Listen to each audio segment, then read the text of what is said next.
Bene, buonasera. Good evening, ladies and gentlemen. I would like to invite you to be seated for this conversation.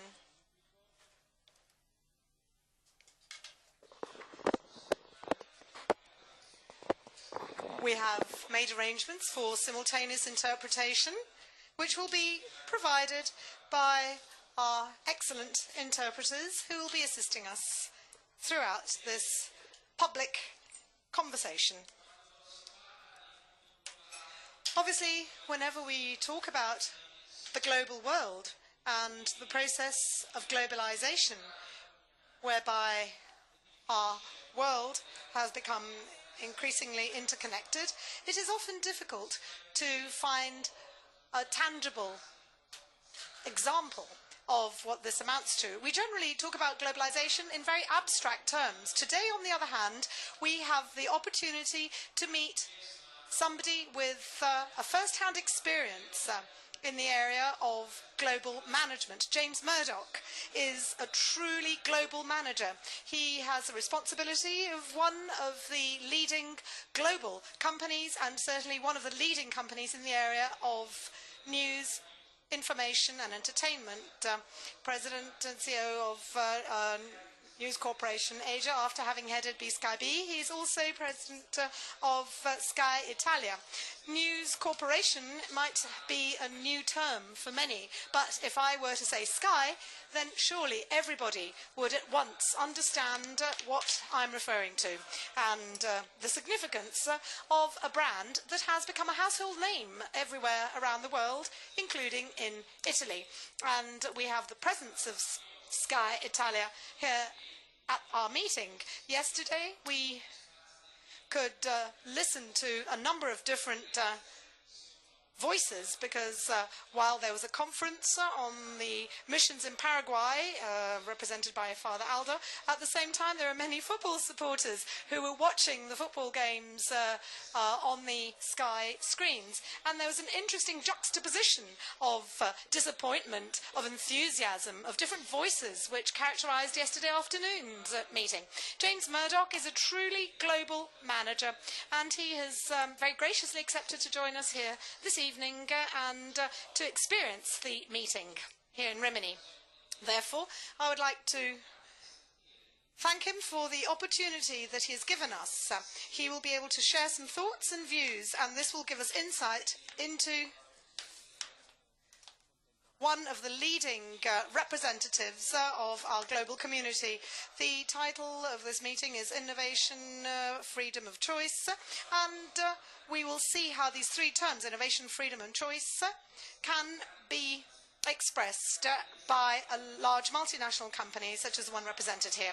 We're talking about a company that spans the whole world, from Asia to Latin America, covering Europe and the United States. This is the topic of James Murdoch's talk, and I hope you will be ready to welcome him as one of our very special guests.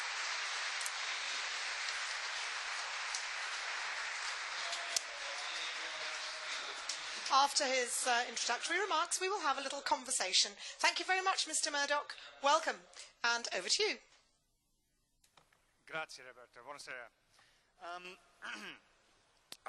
Prima di tutto voglio... First of all, I would like to thank the meeting for having invited me here today.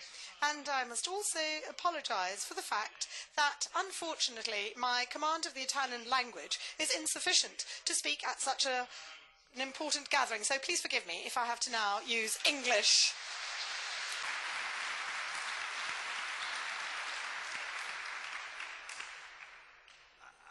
I'm honored to be here with you for the 30th anniversary of the meeting de Rimini. I've just visited the expositions and the rest of the Fiera, and I'm extremely impressed by the incredible energy you feel here. Let me say that in my experience, very few events around the world deliver this kind of passion to a visitor. Wait a minute perché abbiamo... Come si dice in televisione, dobbiamo aspettare la regia cosa ci indica. We have to wait because there is a overlap of sound. Yeah. Forse i livelli, non lo so. Alzare l'italiano in sala e diminuire il microfono. Proviamo, se forse qualcuno mi fa un cenno. They're going to try and turn the English volume down. Is it better now? Ci siamo? Are you ready? Okay. This evening, we'll discuss how innovation creates freedom of choice, and I look forward to the questions of Roberto.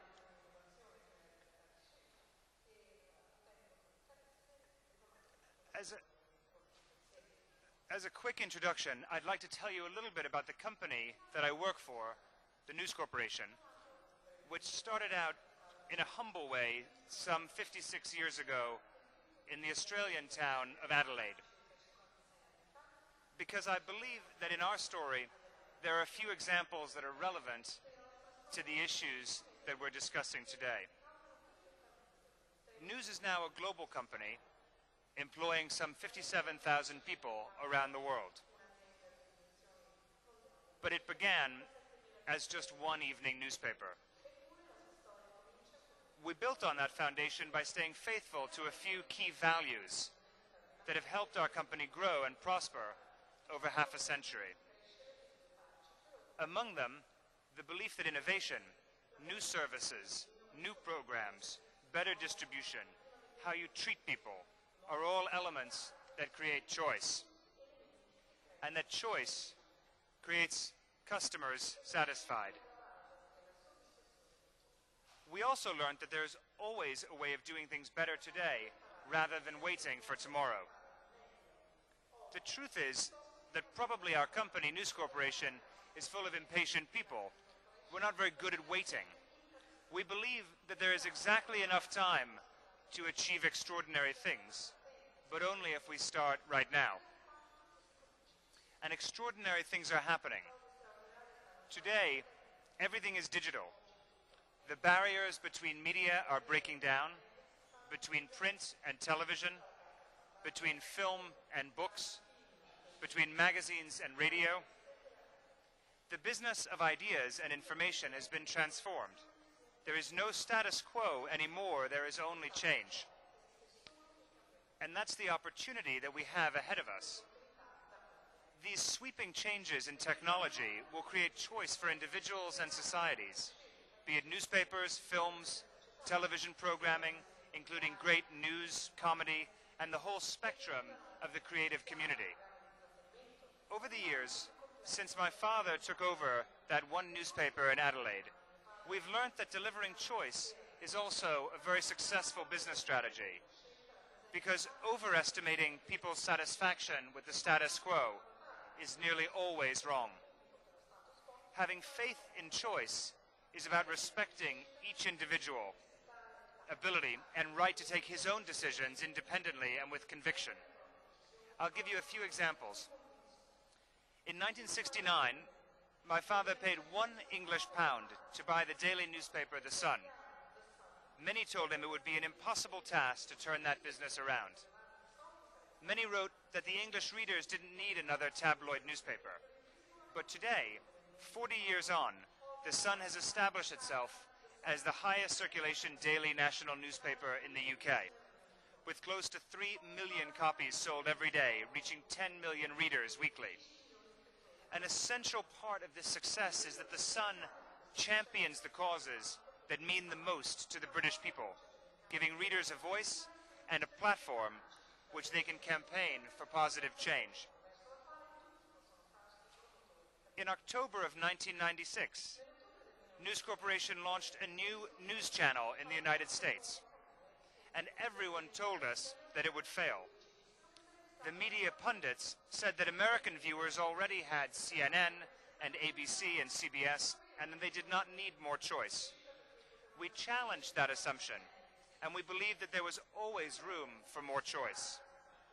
Today, the audience of our news service, Fox News, is higher than the audience of all the other American news channels put together, including CNN. Now, as many of you will know, there was similar criticism in 2003 when we announced we were launching a new television service in Italy. I still remember commentators telling us that Italians already have 7 free-to-air national television channels and hundreds of local channels. They don't need more choice, and they certainly will not pay for television. We refuse to underestimate the desire for choice of so many Italian families.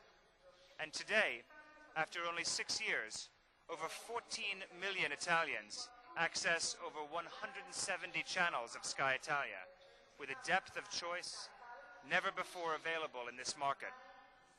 This result is born out of the respect for each person's right to make choices individually. Let me also add that this meant bringing real competition to a very important sector, challenging the conventions that said that in Italy only the duopoly between RAI and Mediaset could operate.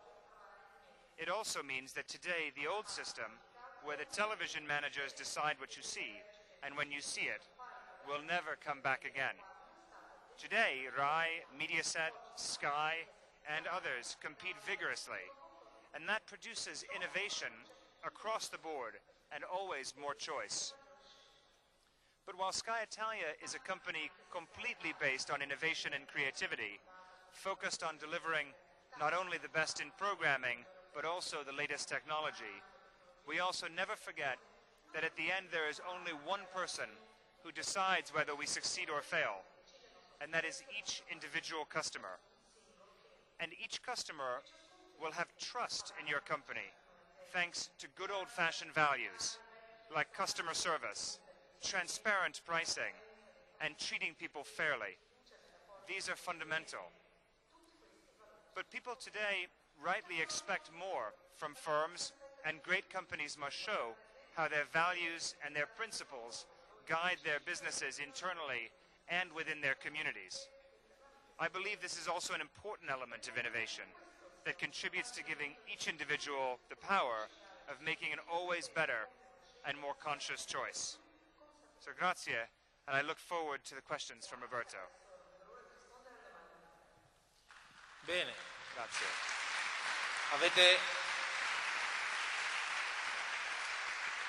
avete sentito che rapidità.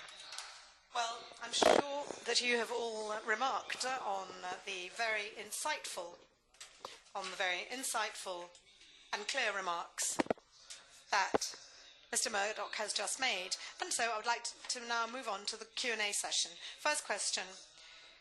News Corp is the largest media and entertainment company of the world.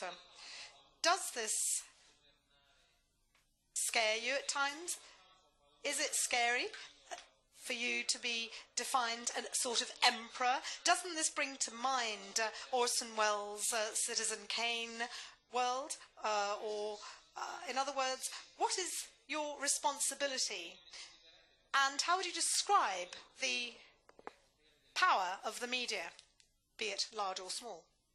Roberto, I think, first of all, there is a profound responsibility that I think everyone in the media has. We're lucky to work in the business of ideas, and to be talking to and talking with our customers on a large scale is something that we take very seriously. The interesting thing about the world that we're in today is that because of the growth of digital technology in television, in radio, on the internet, the amount of choice that can be given to customers really only empowers one person, and that's the individual customer. So the days of Citizen Kane and the press barons who direct every word or every agenda are long gone. Because ultimately, these firms, all of us, are really only beholden to our customers. And it's that choice and that plurality that has delivered so much innovation on an accelerating basis over the last decade. So the nature of broadcast media and large-scale media has really changed. And I think it's changed for the better for individuals around the world.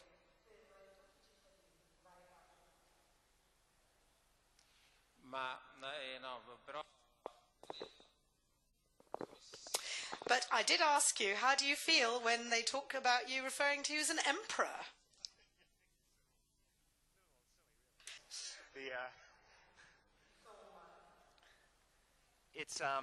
Look, I just don't think it's realistic to think that anyone in today's connected world is in that sort of a position. And I think actually, if you find around the world, really the sorts of media that behave that way are really the sorts of media that I think are losing out for their customers. And what we see much more is that firms that are very focused and very accountable to their customers are the firms that are succeeding.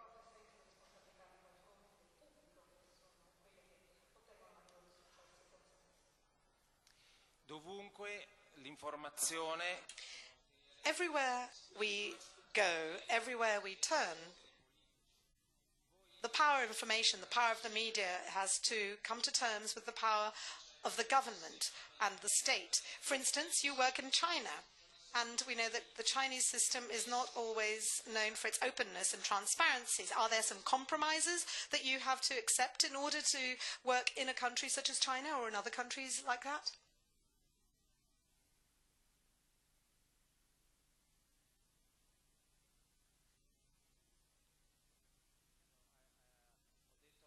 Murdoch, che preferiamo avere forse una traduzione di tipo consecutivo per consentire di capire meglio, diciamo, l'italiano, perché sennò sento che c'è una certa sovrapposizione. Scusate un po' di incidenti, ma in televisione si dice che è il bello della diretta.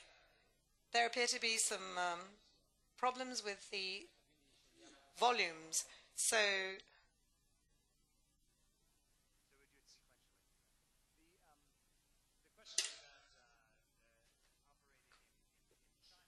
particularly, but I think there's a broader point, which is that in many societies, and particularly in democratic societies, we cherish the freedom of the press, we cherish the existence and independence of a media sector very greatly, and in fact we think that it's a fundamental part of society where we enjoy those freedoms. Okay.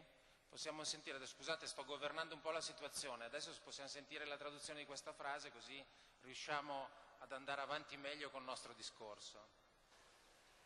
Mi sentono? Adesso devi andare in oversam.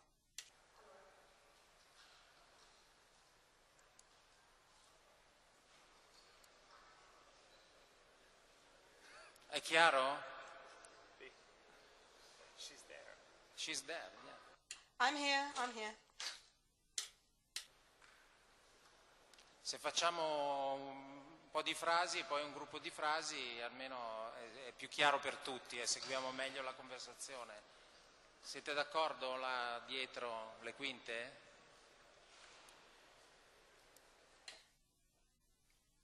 Non sento più.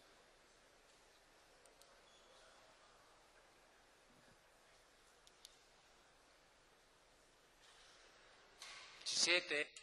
We're going to have to try and do consecutive interpretation because of some technical problems. So,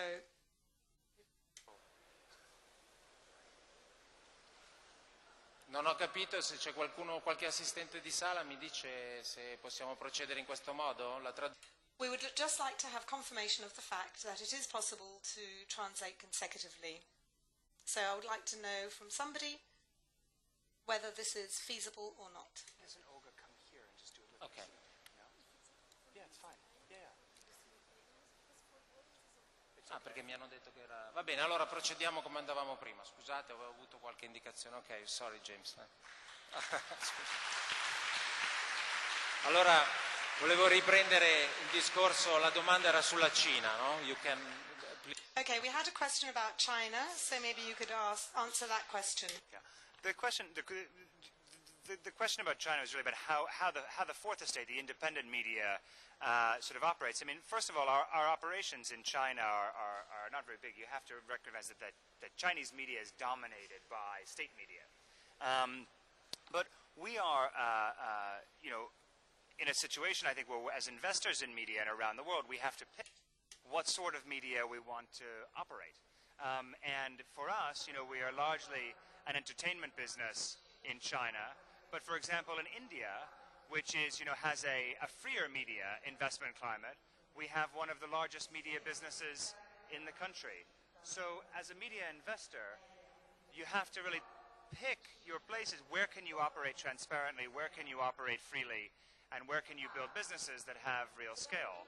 That said, we're very proud of some of our investments in various places.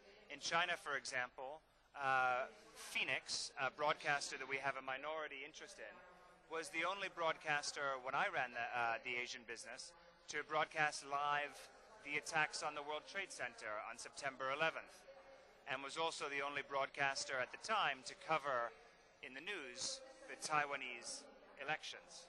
So I think, it's sometimes easy to say, well, you have to make these compromises here and there, but really the businesses that we have outside of China are very different, and the businesses inside China are more entertainment businesses because you have a very closed system there.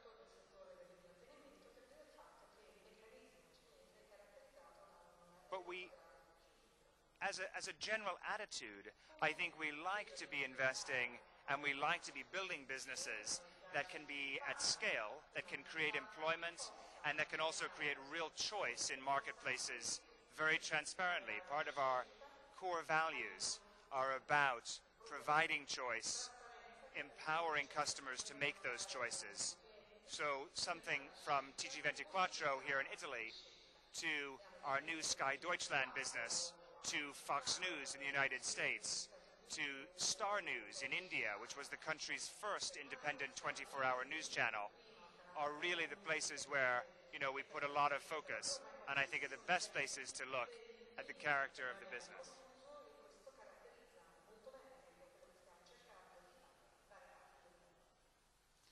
Il rapporto con la cultura, nel senso... And then I would like to ask you something about culture in the broadest sense of the term, and the relationship with national cultures and national values. Now, what is your information neutral and unbiased, or does it somehow have a stake in the various value systems and cultures? Does it take sides? What responsibility do you feel you have given your presence throughout the world? Well, I think it's less a question of bias and more a question of affinity and really of origin. If we think about our businesses in a slightly different way than others, our businesses are businesses that are, we hope, local businesses that grow out of the soil that they're on. So while many media companies believe that they are global companies insofar as they broadcast from Los Angeles or New York around the world, whereas our businesses we see as many, many local companies. So Sky Italia we see as an Italian company that is operating at a world-class level. Sky Deutschland we see as a German company operating at a world-class level. Star in India is the same way, as an Indian business that creates jobs, that creates innovation, that is of the culture that it comes from. Because ultimately, the business of ideas only works if the ideas resonate with the audience. And we feel then that really they have to be built locally and nurtured locally. And that's what will make a more durable position. So in many ways, we see ourselves not so much as an international company, but a company made up of many, many national companies that really operate largely independently, really driven by the best interests of their customers and their viewers.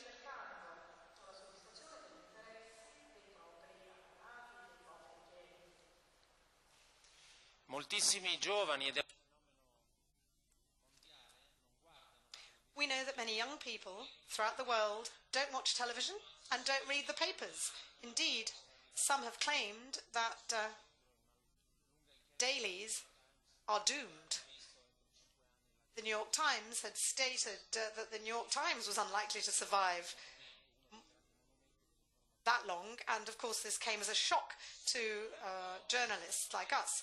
Young people tend to turn to blogs, to social networks, one-on-one communication, the internet, self-produced, self-generated news.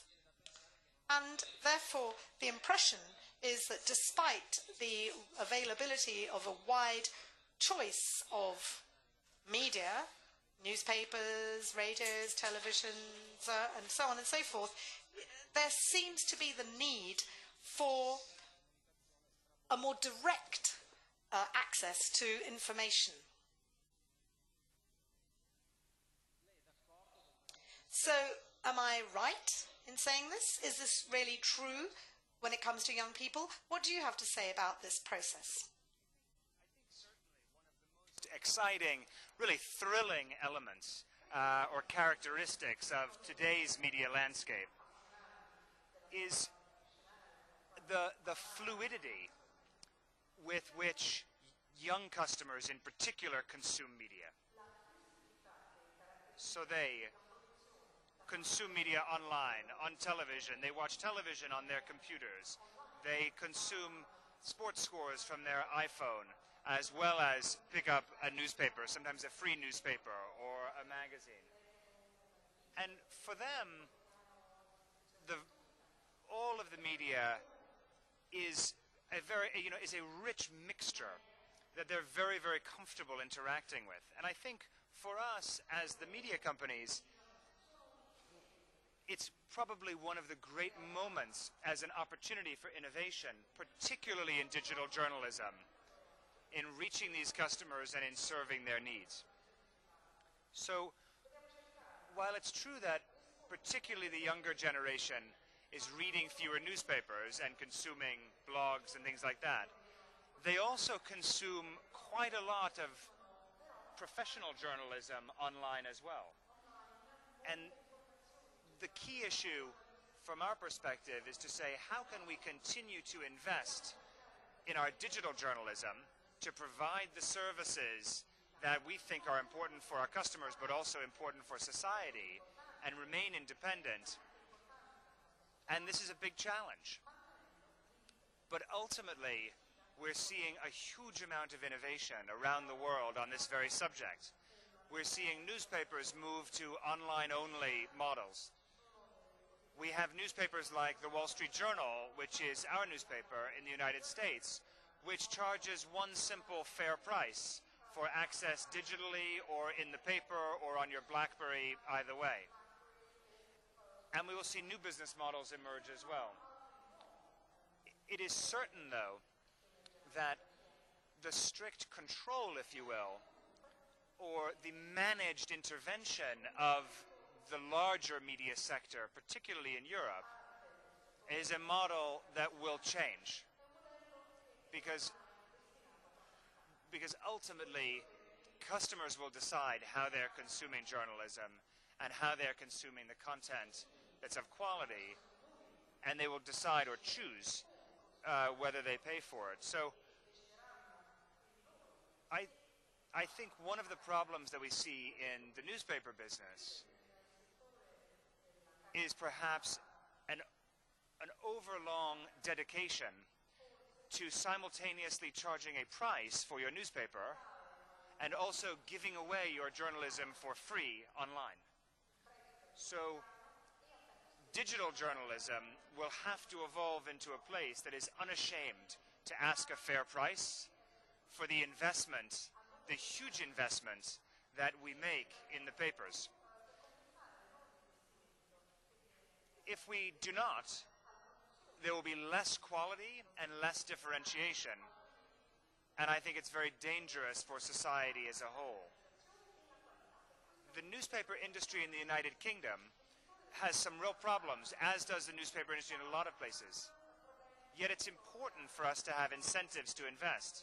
The Times of London, which we look after, is incredibly, to me, the only national newspaper in the UK right now that has a full-time correspondent in Baghdad. And today, with the stories going on in Libya, a full-time correspondent in Tripoli covering these stories. If we don't create the incentives to invest in journalism, then we won't have any of that content. We won't have any of that mediation that is so important. But we must innovate faster, and we must be more immediate for customers, because that's what they're demanding.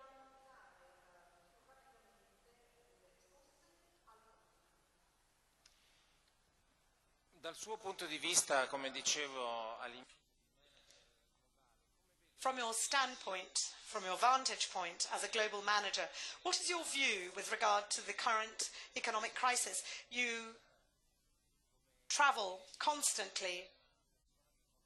You live on the move, or move as you live, as the case may be. You're obviously very familiar with various parts of the world, and therefore I would like to have your opinion on the current crisis, which, as we know, has been the focus of a very heated debate, and some, of course, are very optimistic, others are very pessimistic, and the subject of the crisis is something that we have focused on in the course of our meeting in various sessions. We have, of course, tried to focus on the individual, on how human beings must react in the face of a crisis, which should not define who we are, what we are. What is your opinion?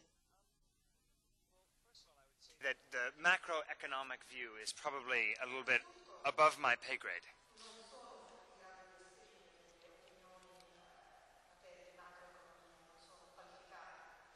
But I would humbly suggest that the triumphal return of statism must be guarded against.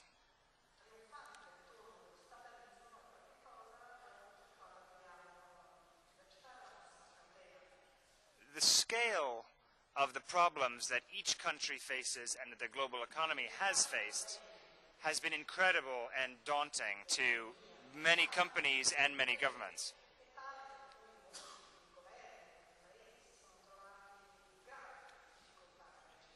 But I think there have been different issues in different places around the world.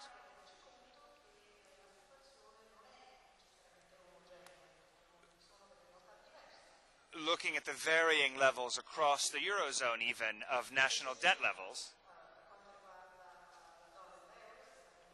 tells a different story country by country.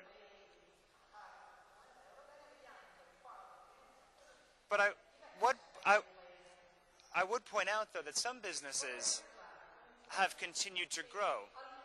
And one thing that's been particularly interesting for us as a media company has been that the businesses that we have that are closer to their customers have grown disproportionately well relative to the businesses that are far away from their customers. So the broadcast television business in the United States has had a rougher time than the Sky business in Italy or in the UK, both of which have added jobs and added customers throughout the worst parts of the economic crisis. And that's very encouraging for us. And I think also is a real lesson in terms of our philosophy as a business with respect to pushing more towards a closeness with individual families who choose our services and pushing a more deeper role in the communities that they're in, and to be rewarded for that.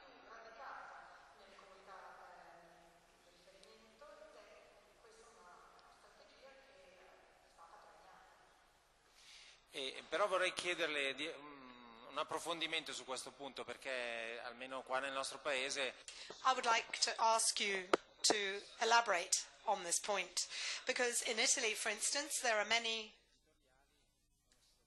media companies, many newspaper and magazines that are facing drastic sizing down processes, and jobs are being lost. You're growing, and how can you do that? Are you so good that you're able to beat the crisis? Of businesses. So in our company, some of our businesses have not been immune. So on Wednesday, last Wednesday, it was very sad.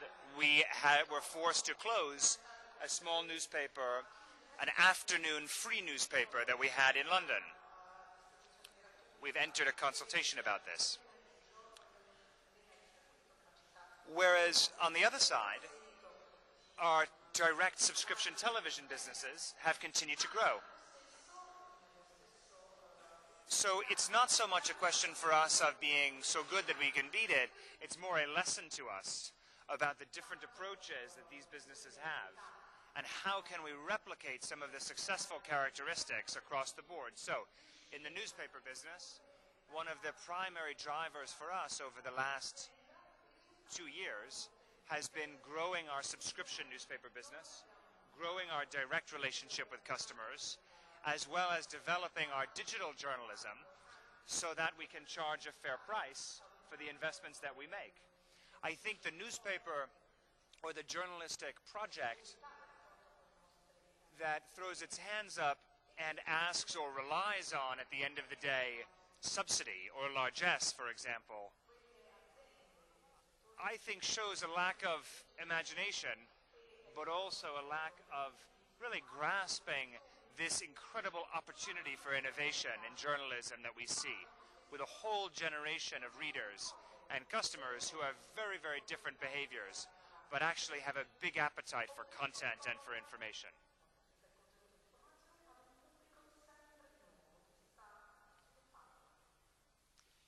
Il titolo del nostro meeting. As you know, the title of our meeting is Knowledge is Always an Event. The terms knowledge and event obviously have a lot to do with what we've just been saying. And the title derives from the idea that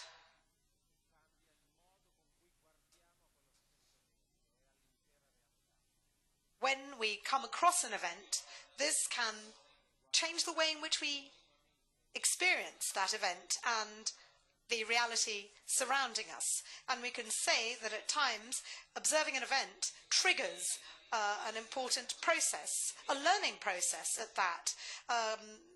It is a way of gaining knowledge. Information is knowledge. Information means observing events.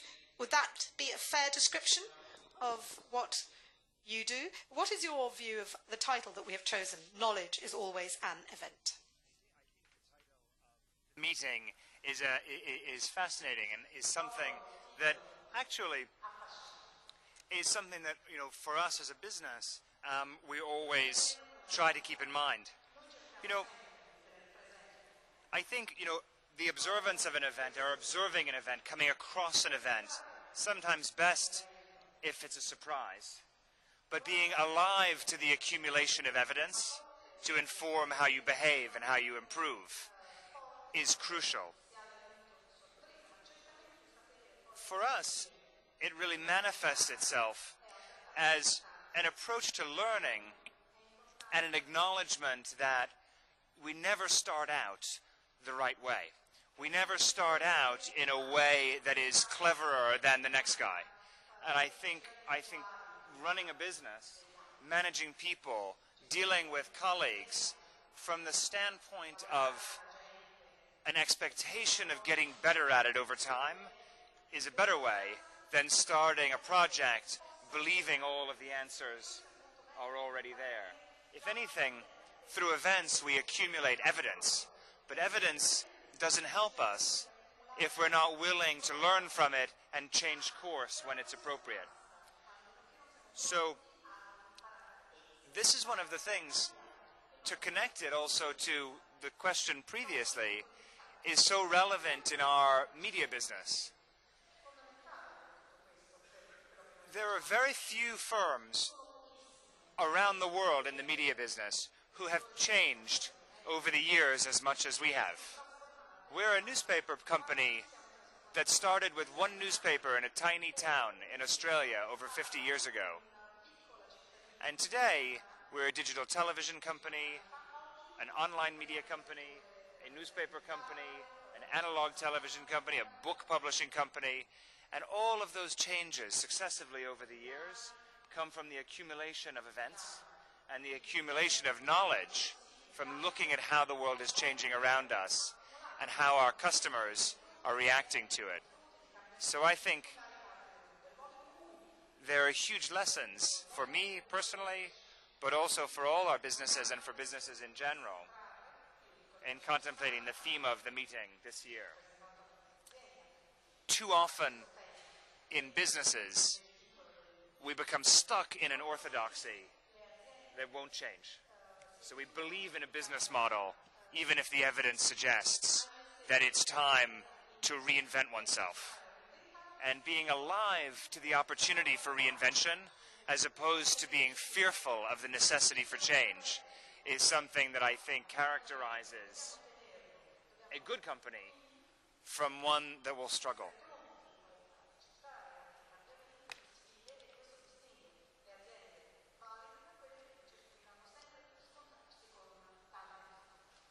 Beh, è molto interessante questo concetto perché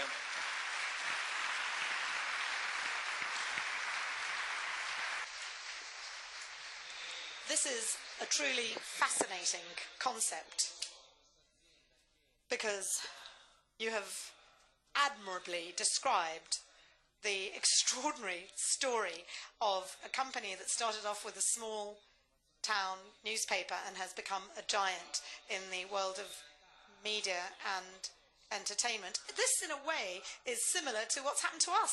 30 years ago, a group of friends in Rimini over a pizza suddenly had a brilliant inspiration. So, if you're true to your view, however small, an initiative can burgeon and have extraordinary results. And there is an analogy, in fact, between you, your company, and our meeting. Your company is healthy, it is prepared to welcome change, and we try and do the same and have been attempting to do this over the past 3 decades. So I thought it was an interesting analogy that I wanted to draw your attention to. We actually find this fascinating. And it does tell us a lot about our growth process. And the theme of tonight's conversation is, of course, innovation as well. Now, I have a question I must ask. I can't refrain from asking this question. You have a global view of the world. Your company has changed and has continued to evolve, observing the world, seeking new solutions and approaches. But at times it is interesting to ask people with a vision what the future might have in store. So mine is a rather bizarre question, i.e., what is the world going to be like in 20 years' time? What is the world of media going to be like?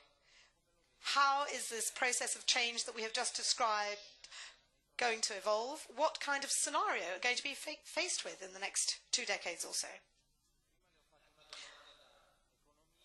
First of all, I asked you a question that an economist could have answered. Now I'm asking a soothsayer, a magician.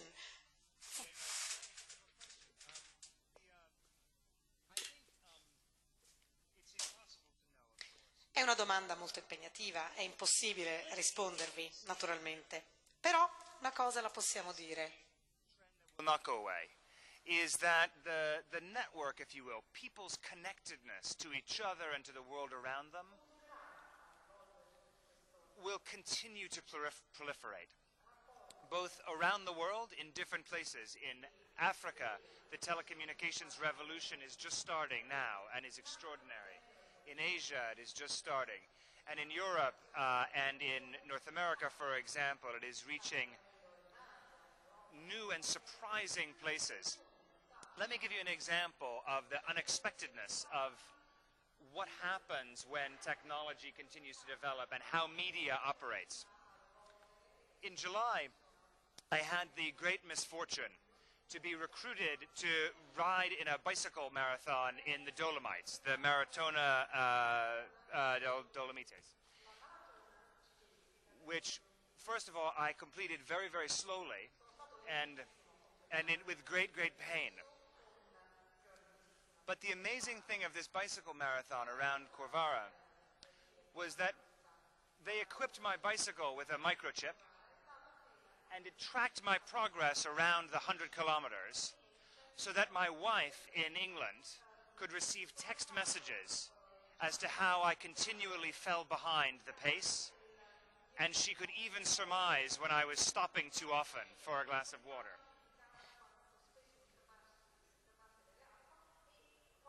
A week later, she was able to go online and show her friends video of me out of 10,000 people singled out because the camera had recognized the microchip and then could broadcast my sort of sweating, panting, pathetic form crossing a mountaintop very sadly, and she could show her friends just how much more exercise I have to do. Now, this is a very surprising application of the ubiquity of connectivity around the world.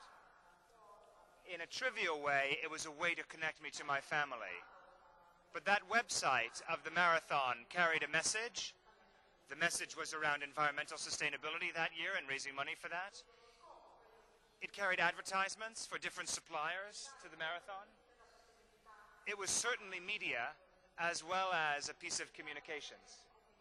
And I thought it was really interesting. So when I look out over 5 years or 10 years or 20 years, what we know is that bandwidth continues to proliferate. So the internet, the connectivity between people will continue to grow, and I think actually we will start to see, if you will, the virtual world, the world of games, the world of that website with the video from the race, the world of digital journalism connecting citizens and professionals around the world in storytelling and truth-telling. It will be complete, and a new generation in 20 years will be doing our jobs and will be inventing vast new ways to communicate with each other and with the world around them. So I think we'll see a very, very exciting time, but it's one that is already creeping up on us so fast. So to think about this as a future of digital is the wrong way. It's already here today. We are simply proliferating it, and we're simply inventing new ways for creative people to take advantage of the technology and the connectivity that is there. So I don't know what's going to happen in 2 years, let alone 20, but I know that we will be better informed, we will have more choice, we will be more connected, and ultimately individuals, families, and people will be more empowered if enterprise and innovation is able to take its course and harness these forces in the right way for the marketplace to flourish. Uno dei grandi temi del nostro tempo riguarda one of the most important topics of our meeting is the environment and climate change in particular. And yesterday we discussed the subject extensively. I know that your company is very sensitive to the issue of the environment and climate change. Could you describe what news and entertainment company can do with regard to environmental sustainability, conservation, respect for our world? A few years ago, I became very frustrated because I believed that media was talking a lot about climate change and environmental issues. But as a company, and as companies in general, there wasn't really a lot of leadership occurring from the media sector in this. So we decided that we would, for our customers, because we believed that they cared about it, we would provide them with an energy-efficient service, and that we would talk the talk as well as walk the walk, if you will.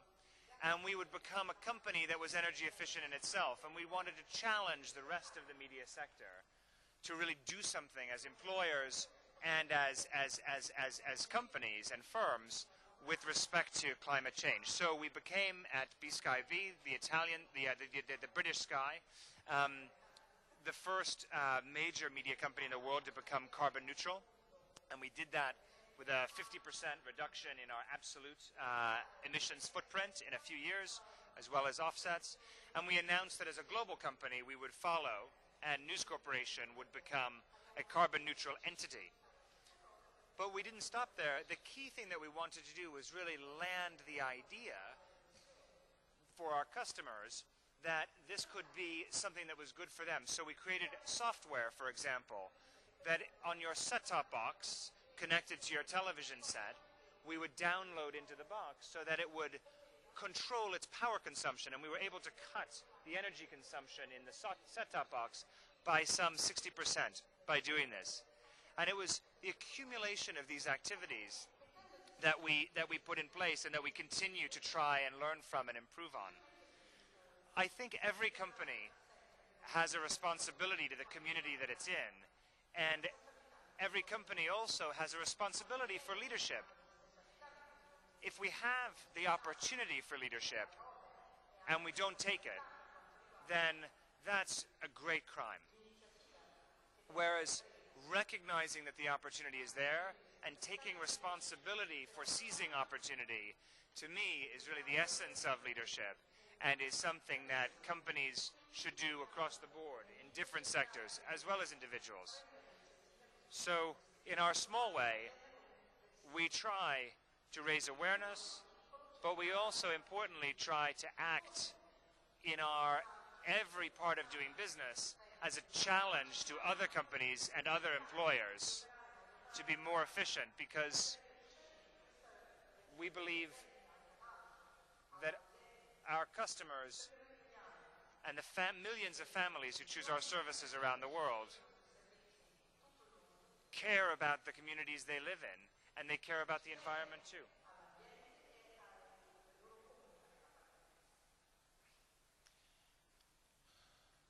Infine,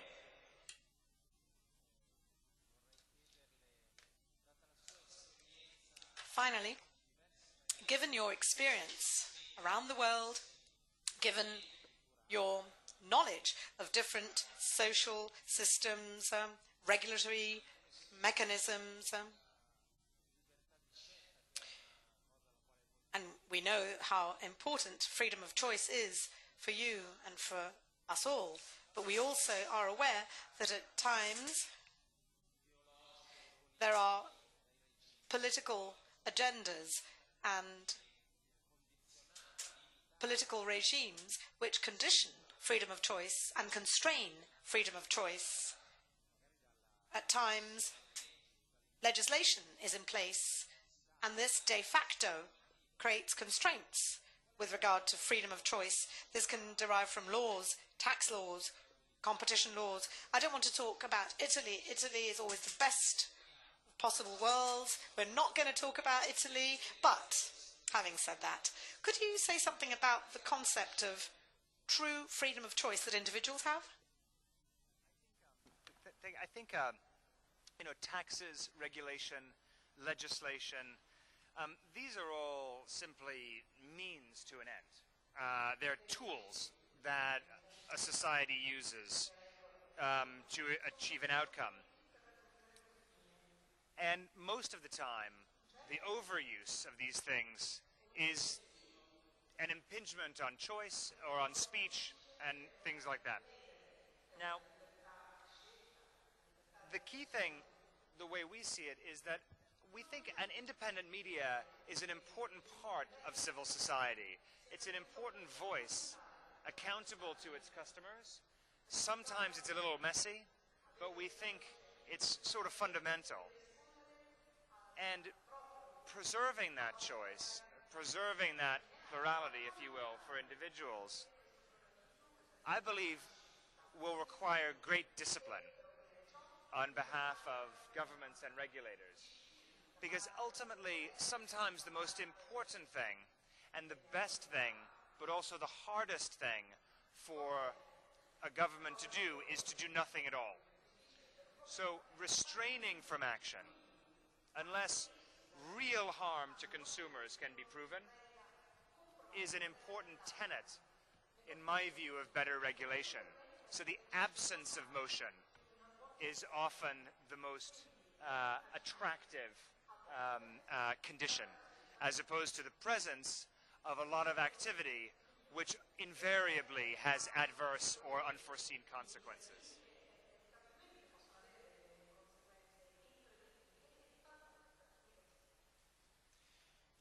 Ecco, ho ancora un'ultima cosa.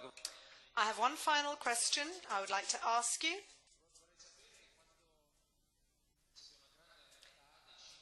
You have tens of thousands of people working for you around the world. And when you offer a young job seeker an opportunity, what is it that you offer? In other words, what is the value that you think should be uppermost in your relationship with your employees? How can you work with so many creatives around the world, in other words? The thing that is most valuable, to my mind, when we try to attract people to come and work for us, when we reach out to people and we want to have them come to us, is the opportunity for them to take risk. I really believe that in a business of ideas, in a creative business, you have to allow people to take risks at the highest levels in the business as well as at the lowest levels. I like to say to people that work for us, I say, listen, you won't get in trouble for trying something and getting it wrong, but it'll be a real problem if you don't try anything. So for us, we try to create an environment where people can come and innovate, where the status quo is never acceptable. And we therefore attract people, I hope, who really are driving for better every day, who are driving for real excellence. And we give them the opportunity to let that flow. And that comes from making huge risks, like the movie Titanic, which was a crazy risk, but was a big success in the end, all the way to how to implement a new customer management system in, India, or a new way to sell advertising. So I think having an appetite for change and an environment where risk can be taken is something that is very attractive for creative professionals. And we believe that creativity happens in every part of our organization. So we try to not have the creative people and the suits.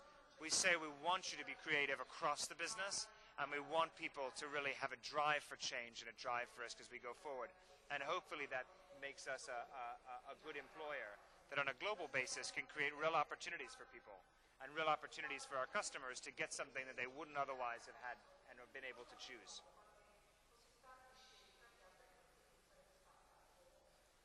Bene, penso che molti dei giovani che sono qui vorrebbero mandarle.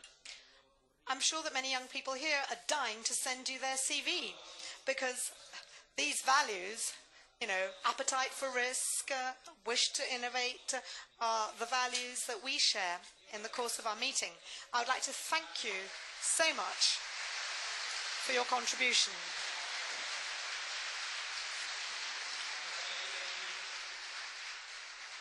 You have really and truly helped us understand better the significance of this world that you represent. And you really are somebody who can shed light on the world we live in, as does your company. Thank you very much. Hope to see you again at the meeting.